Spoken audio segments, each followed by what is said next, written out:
Welcome to Wire Guild. This tutorial I call the twin bead bangle, and you'll see why in a minute. It's because it has two little beads set into the bangle, and it's kind of a elven Celtic curly whirly thing. Anyway, materials. Now this will depend obviously on what size bracelet you're making, but you're going to need 14, 18 and 20 gauge, that's 0.8mm, 1mm and 1.6mm round wire, and definitely you want as soft as possible. You want a small amount of 0.4mm or 26 gauge wire and a couple of 8mm beads.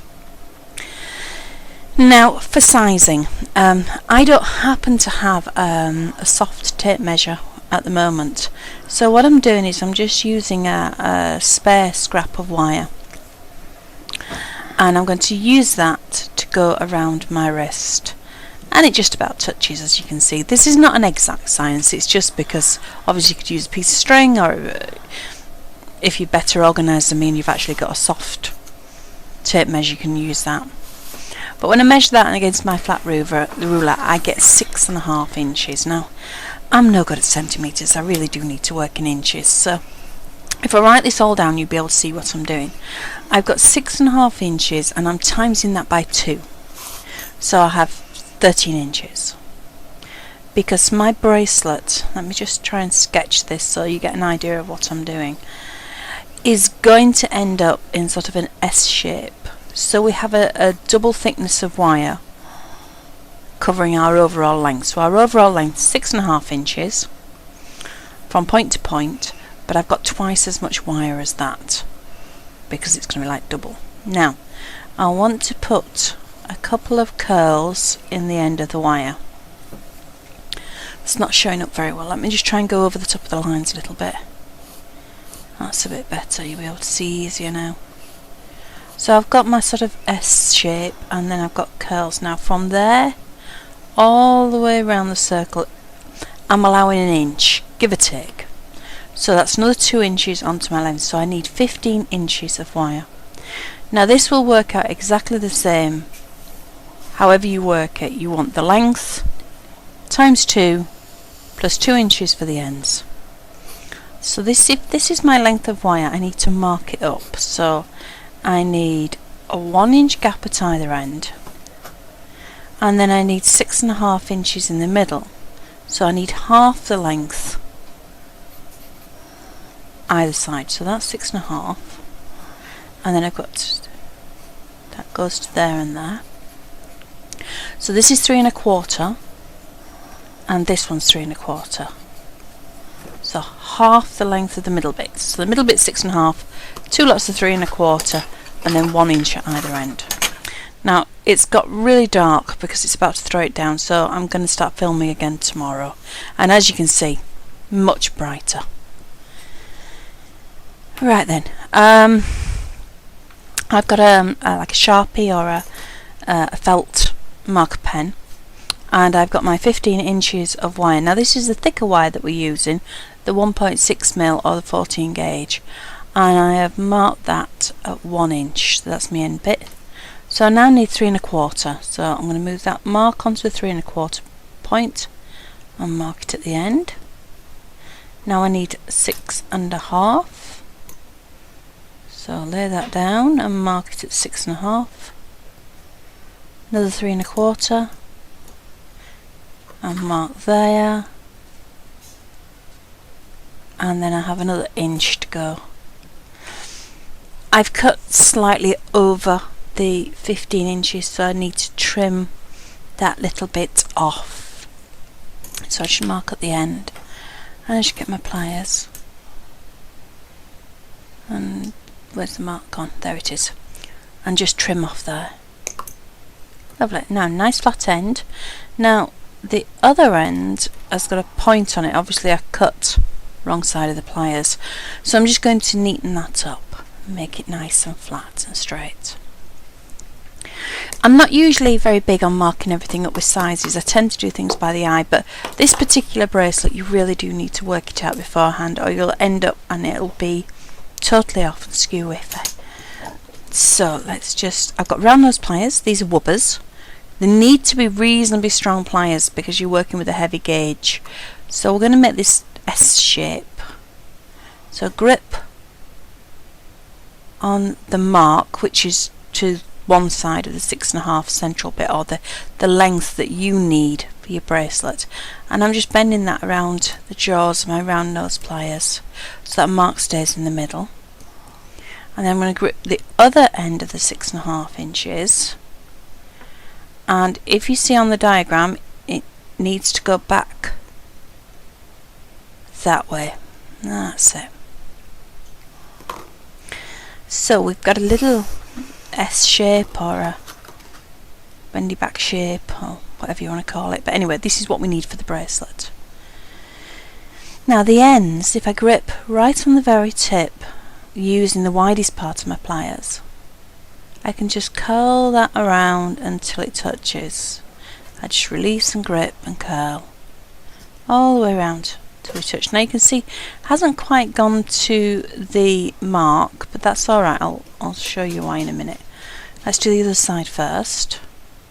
Again, it won't quite go to the 1 inch mark, but I'll show you what would happen. If you did it at that stage, you would get, hang on a minute, I've got one that I've done before. If you see that one, you see how the line's straight up? If we did it, there'd be an angle. So these, if you did it like that, you'd have your beads offset, twisted round a bit, and that doesn't matter. It looks very nice. It's just that this particular one, I'm going to show you how to get it into a straight line. So I'm just going to move it a little bit further round. Don't worry too much about the shape. And move that one up a little bit as well. And now they're near enough opposite each other. I'm not going to get really picky and have them within a mil. Now let's look at the ends. I like the ends to go in a bit, so slide my pliers on and slide it round, and it just creates that little, so I'll go in and just push it.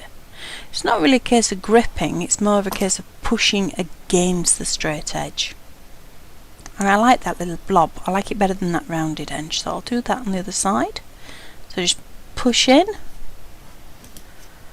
and then on the other side just twist a bit more, I think. There we go. Alright, straighten those up. Try and get them to lay as flat as they will. They won't lay perfectly flat, so yeah, I mean you could fight with it all day and it's never going to be exactly flat, but it's near enough, and that's what we need.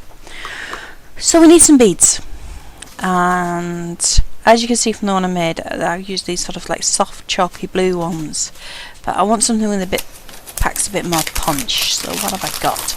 I've got some dark amethyst beads. These are all 8mm beads. If you wanted, you could use ones that were larger. Smaller's not really good, but I don't want amethyst ones, we'll pop those back.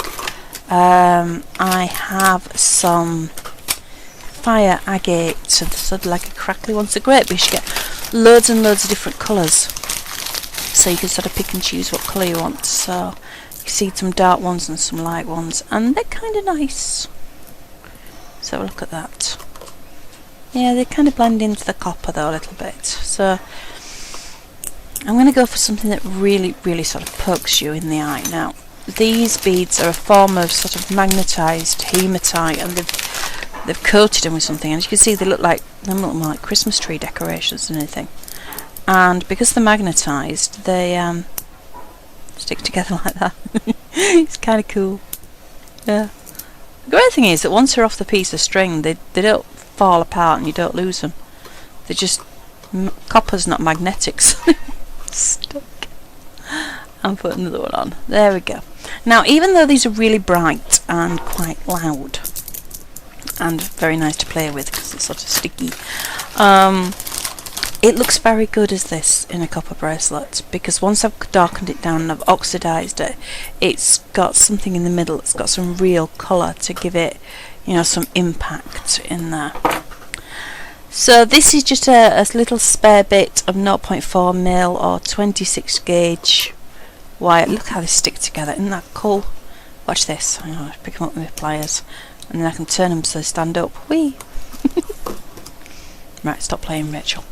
Okay, so I'm going to get one of the beads and I'm going to pop it onto my fine wire. Now the reason we need to use such fine wire and not just use some of the other wire already is because I want these beads to sit into that little curl that we made.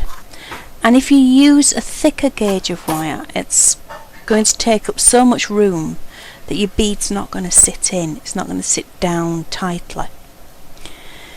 When you're fastening anything onto a piece, what you're aiming for is no movement. If something moves, eventually it will loosen. You know, the wires around it will get looser and looser because it's constantly moving. So what we try to do is when you add anything in, be it a stone or a bead like this, is to try and make sure that it sort of nestles into something, and then it's fastened down in such a way that it can't move. And if it can't move, it doesn't shake anything loose. So I've wrapped around there probably about 4 or 5 times. Just make sure the bead fits, and then we'll just snip that end off and press that down with my pliers so that it's nice and smooth. You don't want a scratchy bit underneath. So pop the bead in there, and then using the wire I'm going to go through the loop and pull that nice and tight. Get the bead back onto the circle, there we go, nice and tight. That's it. And then I'll probably put on, I don't know, another sort of 2 or 3 wraps around so that it's secure and it can't move and it can't fall off. There we go. Another advantage to the hematite beads that I'm using is they're pretty much indestructible. So when I'm polishing or anything like that, I don't need to worry about whether I'm going to damage the actual bead. These bracelets do look very, very pretty with pearls in, but if you're going to use pearls, you do need to be more careful, particularly if you oxidize the metal and then start scrubbing at it with a, you know, a pan scrubber or something. So I'm trimming that off. I've put about 3 or 4 wraps on, and I'm just pressing that down and in. So we have 1 bead on, and the great thing, you can wriggle these round and they'll change colours. So we've got a goldy colour and a blue, and you know, it just varies it a bit. So around my remaining piece of wire, I'll slip through the other bead. Whoops, I will if it doesn't run away. There we go. And attach it just the same way as I did with the other bead. Now while I'm doing that, I just want to mention a little bit more about working out the maths for the size of the bracelet that you're making. It really is quite important that you do it, but you don't have to make it the same size that I've done. If you think of it sort of more like a formula, whatever size your wrist is, if that's the size that you make the bracelet, what it does is it allows for a little bit of looseness, which is then the opening that you pop your wrist in and out. Because the wire is so heavy and thick, it allows you to do that repeatedly without that being a problem, and it's strong enough to stay on. So if for instance you've got a 6-inch wrist, you would be doubling that to 12, then you'd be adding 2, which is 14. So you'd start with a length of 14 inches of wire instead of 15.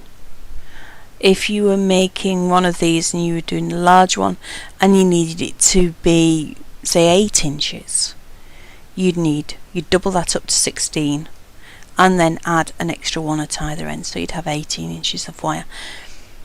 But it's always easier, and I found this when doing classes, if we actually write it down, because otherwise the maths can get very, very confusing. So if you just write it down, then lay down your piece of metal and actually mark it off where you want to be, there's no confusion then, and you don't end up with your beads sort of off to one side on your bracelet, because then they're not central. So I've wrapped around 2 or 3 times on both sides of this bead. I'm just straightening that little wire up there. Bring the wires together. If your wires are ever sort of splayed out and all over the place when you've wrapped around, it's quite easy just to put the pliers over the top and bring them all together, and then they'll lay neat and flat. And I'm just going to press that in. Lovely. Always keep checking to make sure that there's nothing sharp, because the last thing you want is to put a bracelet on and it's scratching you. So it's a little bit boring right now, so let's think about the design that's going to go over the top of our beads. I'm going to use a coil. Now that coil is made from 0.8mm or 20 gauge round copper wire. Now I have a little bit here, and as you see it's going to go around the beads like it does on that one there. I don't think I've got enough. I tend to have little bits of this about all over the place. And I try to use them up whenever I can. I've got about 1.5 inches here, a little bit over, but I'm pretty sure I need more, like 2.5 inches to actually work this and make it work. I could do a design where it went just across the middle and then I wouldn't go all the way around, but I don't think, no, there's definitely enough, so we'll just straighten that up, and it'll get used later on. It'll get used as a ring or a brooch or something else. So here's another coil. My son loves to make these, so I just set him going with a thing and he just makes me dozens of them, and then I put them on one side and use them as I need them. As you notice, it's still got the tails on both ends, and I leave those on purpose because I may only use half of it. Let's just check. Just bring those together a little bit. But the tail's still handy. Now that's 2.5 inches. But rather than just sort of trust my word, because you may use different size beads, put the coil on and just wrap it around. It slithers all over the place, but sort of holding it with that extra pair of hands that you don't have. Go on. Be good. That's going over there. I can wrap that round and get to the place where it crosses is there. So that's where I'm going to cut with my pliers and go through. If you're using bigger beads, you'd need more. If you use smaller beads, you'd need less. So I just need to straighten this back up, because I need to pop a wire through the middle of it, and it's harder to do if it's bendy. So I'm going to straighten up. Don't want to get rid of that. Just wriggle it. To get it completely straight, if you go back to the original a crank that it was made on, the wire that I actually used it on the coil jig, and I just pass that back in, it will straighten it back up to how it used to be, and I can also press it together in case any of it's come loose. Yeah, 2.5 inch. I thought it would be, but it's always a nice idea to check first. Because we use the coil very much like a bead, it needs to be threaded onto another piece of wire. So I've got another piece of 0.8mm wire, and it's a couple of inches longer either side than the coil that I've got. Still got that little tail on, and I'm just going to pass it on, and what I'm going to do is I'm going to fasten it on so that it doesn't move with that tail. So I've got the coil itself between my thumb and finger supporting it. I'm gripping with my little finger the end of the wire so it doesn't slither, and then I'm going to wrap that tail around the wire, and I'm going to go around 2, maybe 3 times. It is a little bit awkward as this because you're wrapping the same gauge wire around itself and it tends to want to bend, but don't let it. Trim the end off and press it down. That's it. Press it down nice and tight. Then you'll see that no sharp bits, but look, it's absolutely locked in there, solid. It's not going anywhere, which is what we want. So I'm going to bind the wire just where it comes out of the coil to the middle wire of our bracelet, in between our two beads, and I'm going round 2 or 3 times, really nice and tight. Now that's the back. I don't want to cut edge on the back, so let me just bring it back to the top. There we go, and we'll just snip that off. This is going to be underneath all the decoration anyway, and I'd rather have a cut edge on the top, even if it's smooth, than on the bottom where it's going against your wrist. Okay, so my coil is attached. It's now much easier to wrap that around one bead. Come on. And then like a figure of 8 all the way around. There we go. Round the other bead. And then back and over the top. And take that wire down, and really, I'm quite tight. I'm going to use my pliers to make sure it stays tight. I'm going to wrap that wire around. There we go. Nothing's going anywhere. Everything's nice and firm. You notice how I only went through one wire. I didn't go through both. It's not because I'm bothered about the 2 wires being fastened close together. I'm not. It's just, it's easier to get a really tight sort of anchor point if you're only using it on one piece of wire. Again, it's back to the movement thing.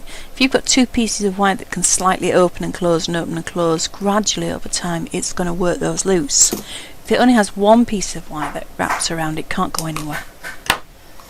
So just press down that little bit that we've just cut, and let's have a look. So there we have our 2 beads with our coil wrapped around them, and you can just sort of give it a shove either side, just to even those little coils out.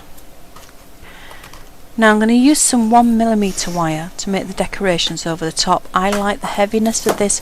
If it's the first time you make, you might want to use 0.8mm, which is 20 gauge rather than 18 gauge. I just go over the top with 2 pieces, all the way around both wires and onto the top, and then on the other side wrap round. And what I've done is I've anchored the coils absolutely firmly down to the bracelet. Now they can't go anywhere because we've got those wrapped around. I've probably got about 14 inches of wire, and I've got 2 of those. Let's see, let's put a curl in there, and then bring that back down to the bracelet. Yeah, that's kind of cute. Then I'm going to go back, and then we'll go back again, and I'm just using my thumb as almost like a block. Wrap the wires around, and I'm going to go up between the 2 bracelet wires. Let's have a look. This is where you would find it easier if you were using 20 gauge rather than an 18, because it is a little harder to manipulate. When it's finished, it just looks so much nicer, you know what I mean? It's got that weight to it. Now there's a little sharp bit just sticking me there, so I'm just going to press that down. Must have just worked loose. There we go, it's gone now. Now I never bother too much about trying to get one side to match the other, but I do. Well, that side had a curl, so this side can have a curl, you know, but I don't get over fussy about, oh, you know, that curl's a different size, or it's not quite the same. And then we'll get a couple of waves going on, similar to the other one. There we go. Yeah, it's nearish. And then I'll wrap that around and into the middle, just like I did with the other side. You don't need to go too far down the bracelet. You don't want to be going down to the ends, because it's only really the top bit that's noticeable, and if you get too much it becomes extremely hard to actually bend the bracelet. So I'm going to go back up towards the beads, and I've sort of done a wave the opposite way than the one I've already done. Let's just separate these two wires. Now then, where shall I go? I always like to go around the bead. Those of you that have done the dragon's eye will know that I like to go around the bead when we've got a coil on. I think it just finishes it off. So I'm going to do that with just one of the wires. And then I'm going to take that over the top of the coil, and I want to come back up underneath, but only through the coil. So let's just bend that so that it comes up. A pair of pliers will probably help. And let's see if I can get that in there. It could be that I have to lift it off the bead. As long as I don't pull, we'll be fine. So at the moment I've lifted everything up, and I'm just going to push the end of the wire between the coil and the bead. I'm not trying to get anything else, just going around the coil. There we go. Thumb back over the top so that I don't distort those wires that are going around the bead, and then come here, you. It's drifting off that way, so I can just tug it back and then take that to it and go around. There we go. Now then, let's have a look at that other wire. Right. I think what I'll probably end up doing is cutting that off and just finishing it so that it tucks inside the coil. So I'll just trim that there, and then turn the end in a little bit too long. The last thing you want is to actually be poking out of the top of the coil. I just want it to sit on the inside. And don't squeeze that too tight because you'll distort the coil. Now, I have another wire. What can I do with it?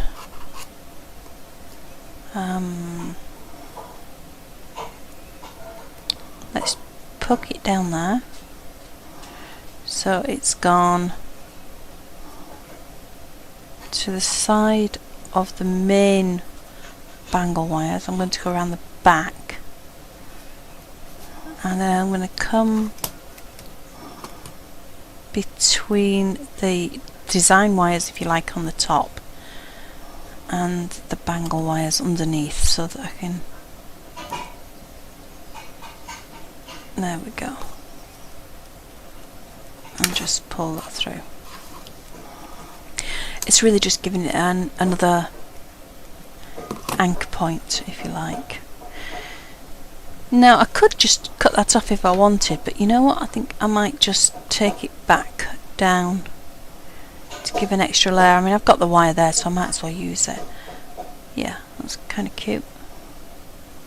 So I'll take that and I'll fasten it to the other sort of main bangle wire at the same point that I wrapped the two wires around, and just wrap that around a couple of times on its own so it's nice and tight, and trim it short and press an end down.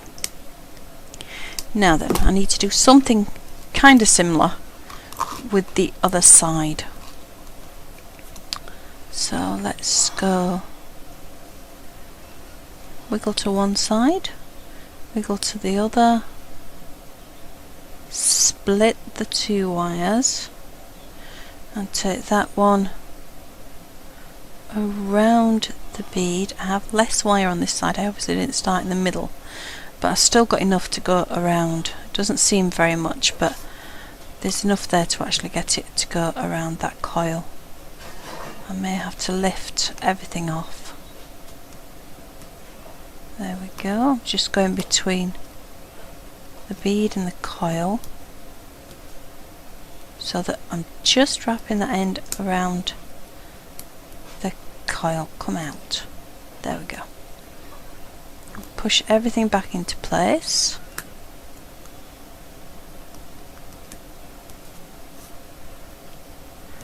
And wrap that around. I don't even need to trim that off, it's that short. And just bring that end up. Okay. So I've just got this one wire left.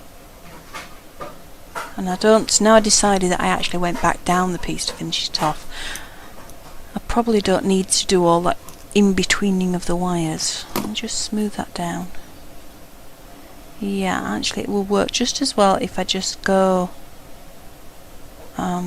straight around the back to the other side, and then do something similar-ish with it, and then wrap it around that end. The strange thing is about balance and design, I find that the minute I get really picky and it's like, oh no, that's you know, a certain distance and I need to measure this, that and the other, it never looks right. If I just go with whatever it feels like and say, yeah, you're near enough at that point, it tends to be okay and it tends to look right. So I think an awful lot of making wire jewellery is confidence. The confidence to say, yeah, that'll be fine. And that's what we did. So I just press that end down. And that's our bracelet finished. It's a little bit sort of Celtic-ish with the wires overlaying, and you've got those lovely beads in. But now we need to shape it. Now if you have a bracelet mandrel, brilliant, use that. If you don't, and you have a jam jar,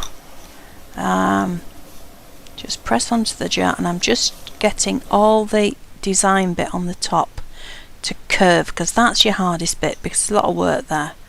So I'm just easing that around. Now this is why I said it's hard if you start and put all the design bits all the way around to the end. Let me just pop that down a minute. Okay, I'm just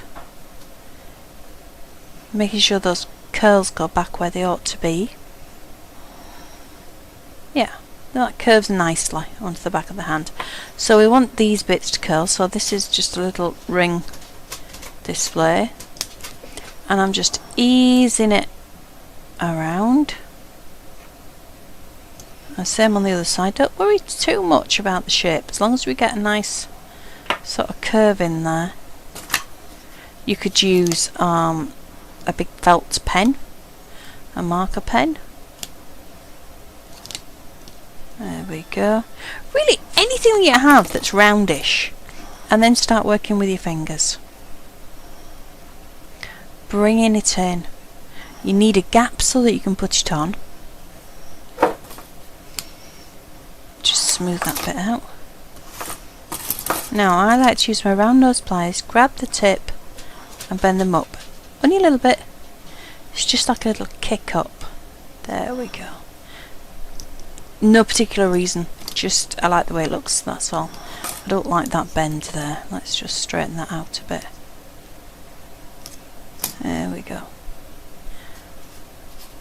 Give it another wriggle. Let's see if it fits. There we go. So, very, very bright, very shiny, a little bit too much for me at the moment.